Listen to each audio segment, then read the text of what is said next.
Bismillah ar-Rahman ar-Rahim. In the drive, I've added a few texts of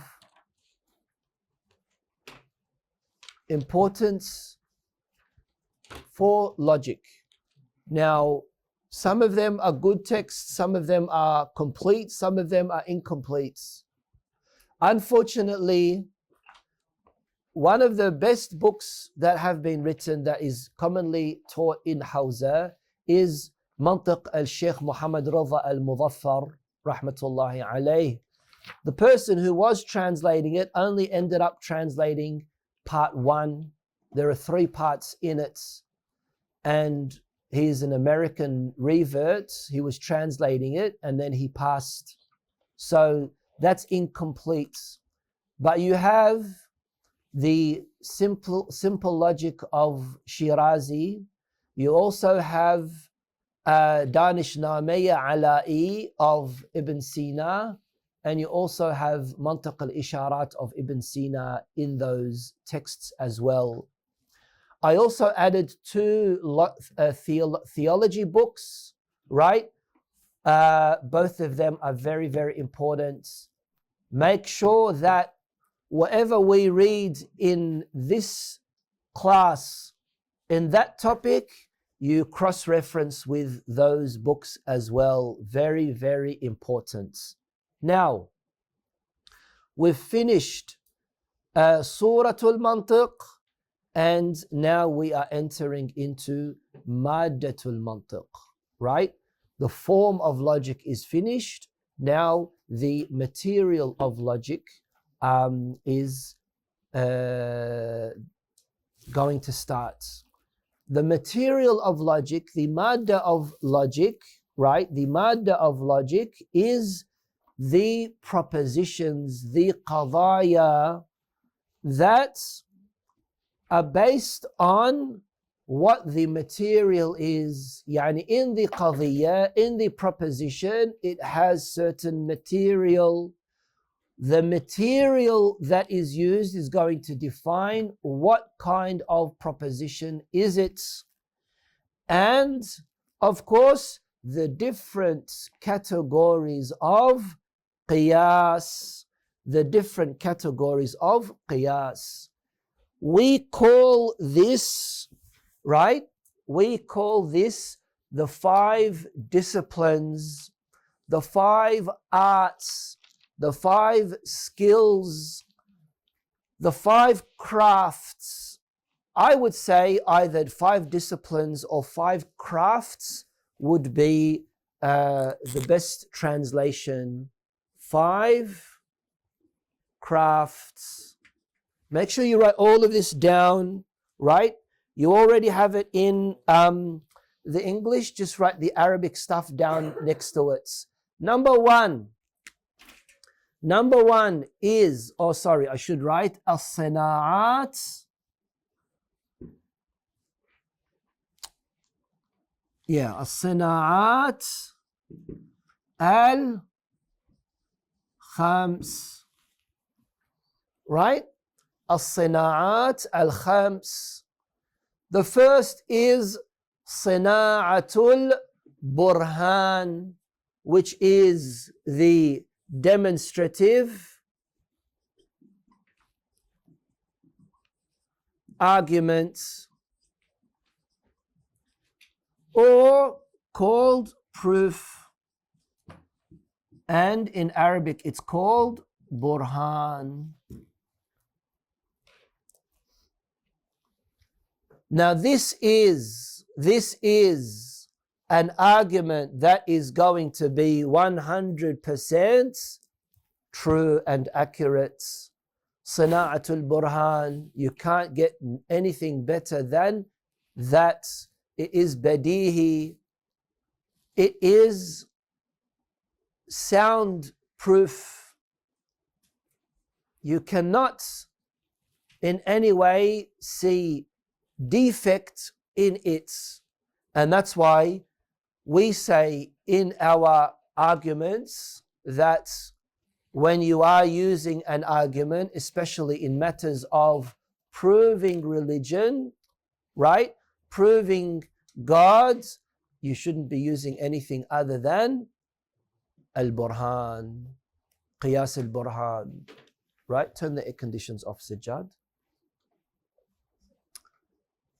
The next is something that is good with arguing, right? Good with arguing, but you're not always going to be using strong arguments because your objective, your goal is not establishing absolute accurate truth, but your goal is winning over your opponent. Okay? And we call this dialectic. Did I write that right?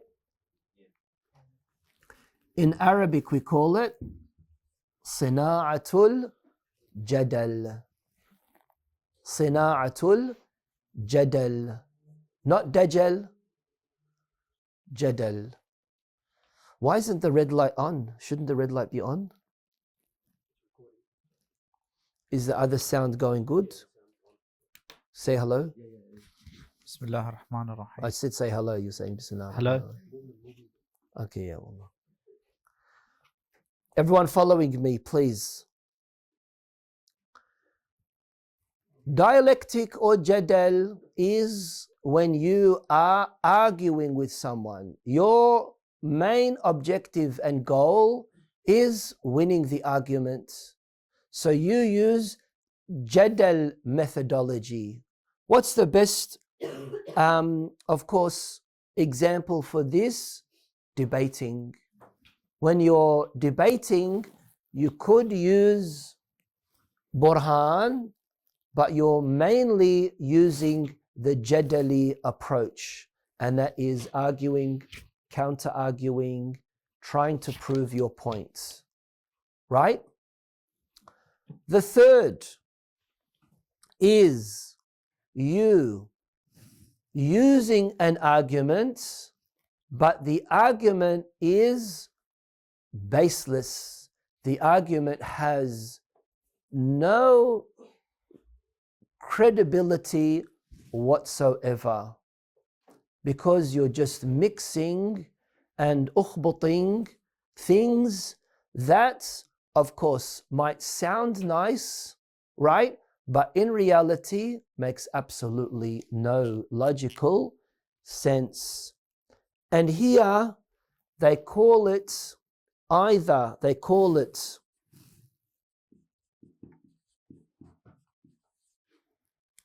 sophistry, or they call it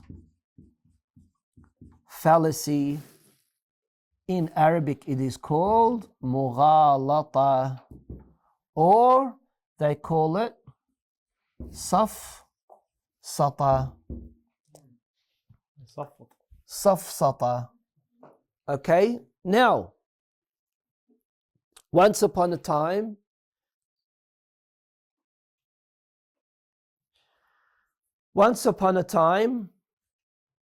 there were people before Aristotle, before Plato, before Socrates. They loved to learn. They loved education, right? And they, of course, tried as much as they could to understand things, but unfortunately they became so self-centered and too absorbed in their pride and ego, they didn't care if what they were saying made sense or not, right? And of course they were called the sophists. So the sophists are the OJs or OJs? OJs. OGs. OGs. Nisab, why do that for? They are the OGs of skeptics. Okay? Who are the skeptics? The shakkakun, who are people who always have doubts about everything. And of course, agnostics are among them as well. Why are agnostics among them? Because agnostics say, I'm not an atheist, but I'm not a theist. I can't say that I believe in a God, but I can't say that I reject belief in God. I don't know. He is in doubt. Shakkak has that, right? So the sophists, right? What does Sophia mean? No. Sophia means wisdom, right? And philo means love. Nisar. That's with the F. Is it with the F? So Sophia means hikmah, and that's why, you remember what I said? I said they used to love knowledge and learning and things like that. They became called sophists, right? And then, of course, Socrates came and destroyed them. And he was the one who introduced philosophy, yani lover of wisdom, right? And of course, he exposed him, and then Plato, and then Aristotle exposed the sophistic arguments. You know how they say sophistic arguments that they have, because it's just safsata. Even in Arabic now, if someone who just talks a bunch of mumbo jumbo, what do we say? Safsata. I mean saffat, right? Okay. So, what does fallacy mean? Fallacy means something that resembles a good, sound argument, but isn't, right? What's an example for this? An example for this is a rock can break a window. My window, there is a window behind that, by the way. My window is broken. Therefore, what's the natija? This rock broke this window. Is that right? That rock broke this. Is it right? No. Is it completely wrong? No, technically. Yeah, because that rock could have broken the window. My fist could have broken the window. Or me pushing your head into the window could have broken it. Thank you. It's glass, it's not a rock. No, it's dur actually, it's dur. You are everyone understanding? That's what fallacy means. Now there are many types of fallacies, many different types of fallacies, and it's good to you look into this as well. You know, I realized that there was someone on Instagram. All he does is every day different types of fallacy arguments. A fallacious argument, right, sounds nice, sounds attractive, sounds appealing, but is rubbish, right? There are many types of fallacy arguments. One type of fallacy argument is me using my hands and shouting to intimidate you, right? Thinking that by me doing this, my point is more valid, right? And I have stronger confidence in what I'm saying, and therefore my argument is true and your argument is wrong, right? These tarot cards, Tourette syndrome cards, these tarot card readers, right? Some people, right, used to buy the paper. People don't buy the papers anymore, don't they? People used to buy the paper, so they go straight to the star sign place, right? Or even pay people to tell them what their star is, and they say, something's going to happen to you this month. And you say, oh, wow, subhanAllah, how did they know something's going to happen to me? You have someone in the family who their name starts with S. Ya Allah, how does this person know? These are all of them are mughalatat. Of course, other than those who really know these things, who tap into the jinn world and the haram stuff and things like that. But a lot of it is just based on very broad things, right?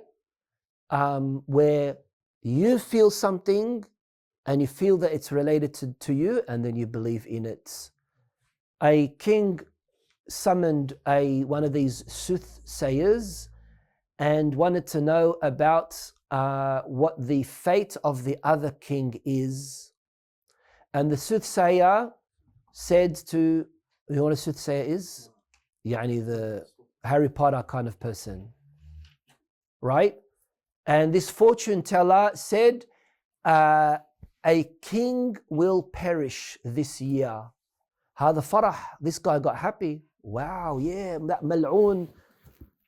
You don't know if he's talking about you or if he's talking about the other king, right? Illusions are also fallacies. Those illusion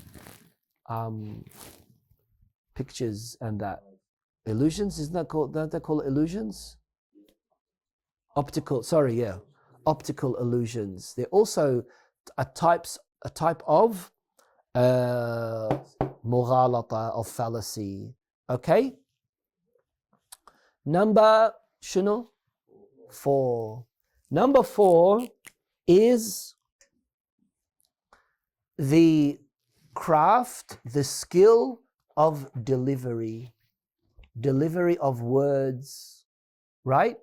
How eloquent are the words that you say? How captivating are they? How captivating are they, right? If you're مثلا a public speaker, you're a khatib, right? Your main objective is attracting the crowd and keeping them focused and attentive to your words. This fan, this sana'a is called rhetoric.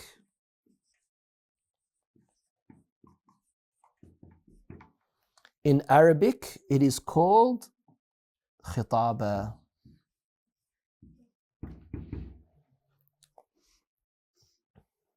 Okay?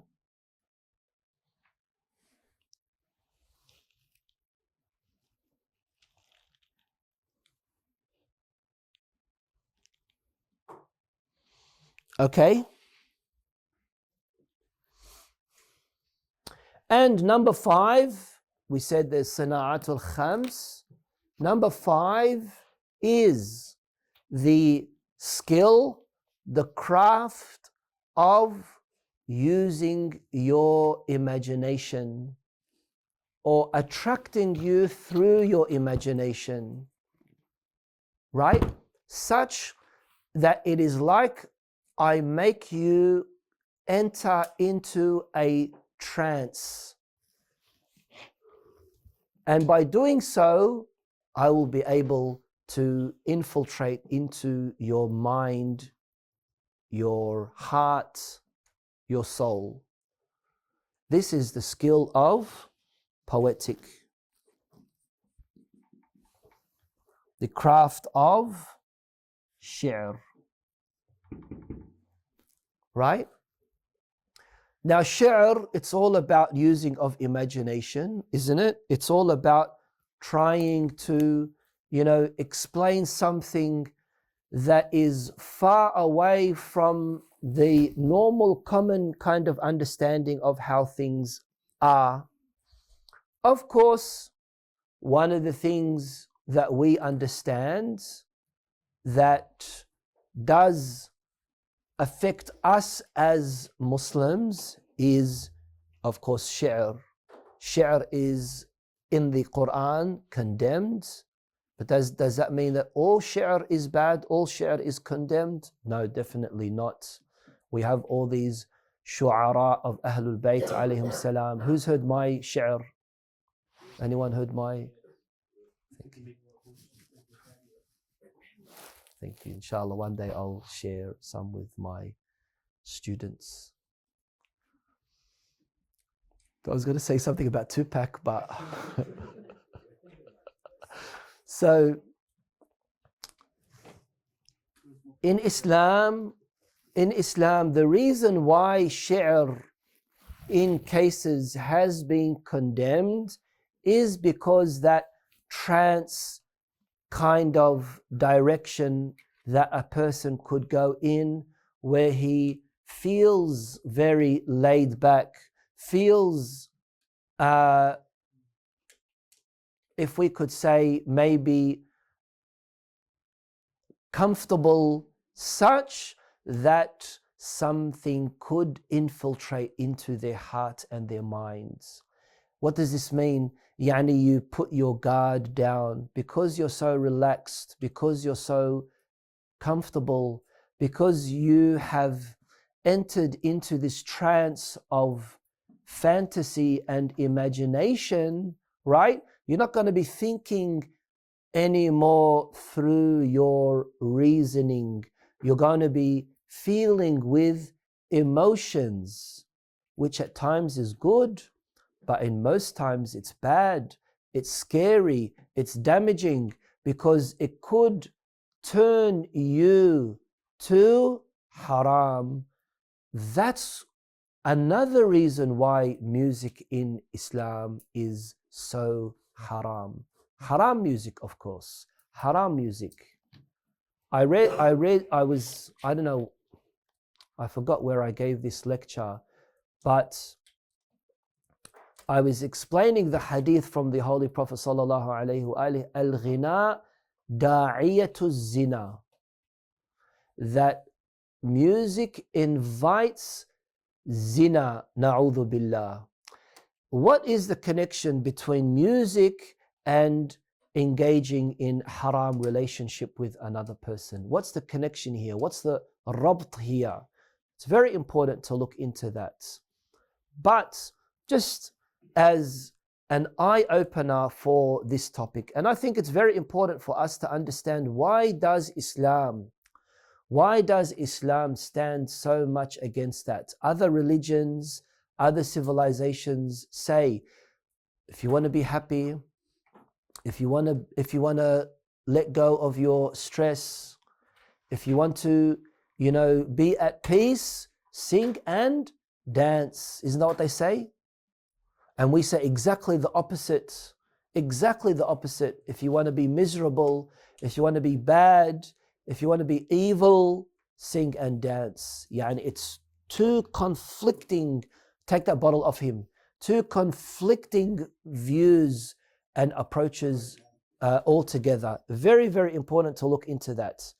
Poetic, shi'r, is bringing you into this kind of a trance, you feeding off of your imagination and making you believe anything within those words.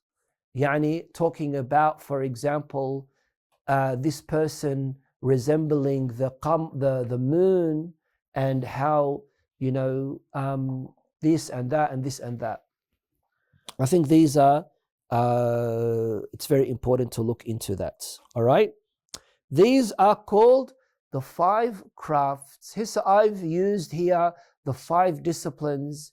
You can put next to it crafts, arts, sana'at al-khams. Make sure you've written the Arabic words as well. Very important.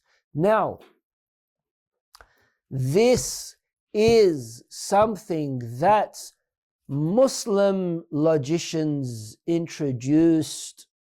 This was not during the initial findings of logic made by Aristotle, right? So one of the good things that we can proudly say, other than logic surviving through Muslim scholars, through Muslim logicians and philosophers, and even transferring back to the West, Aristotelian logic transferring back to the West through the Muslims, right?